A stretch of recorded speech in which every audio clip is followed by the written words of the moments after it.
ازيكم عاملين ايه اخواتي وحبايبي؟ يا رب تكونوا بخير. النهارده يا جماعه هقول لكم على طريقه روعه جدا لسمك البسارية، اللي هو يا جماعه جمبري الغلابه. تمام.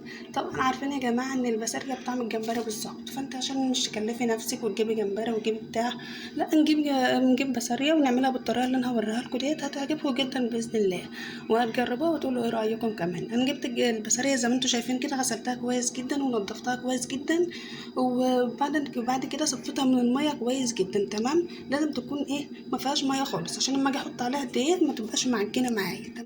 بصوا يا جماعه كده، انا جبت الدقيق بقى وحطيته على البسارية بتاعتي وقلبته كويس جدا. هجيب بقى حاجه على النار، احط طاسه مثلا وفيها زيت، وهسيبه يسخن شويه واحط عليه بقى، احط البسارية كده واقليها كلها.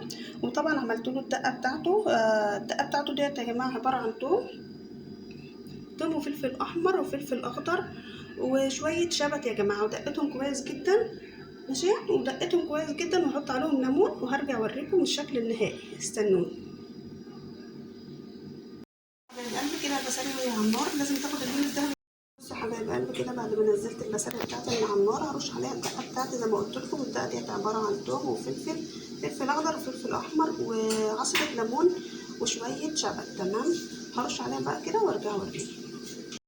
كده يا جماعه خلصنا كميه البسارية كلها، سويناها على النار طبعا زي ما انتم شايفين كده، وحطيت عليها الدقه بتاعتي. والدقه بتاعتي طبعا زي ما قلت لكم، وحطيت على الدقه كمون وفلفل اسمر وملح. يا جماعه شايفين يا جماعه الجمال بطعم الجمبري بالظبط. وان شاء الله الطريقه دي هتعجبكم جدا مع الرز طبعا الابيض كده.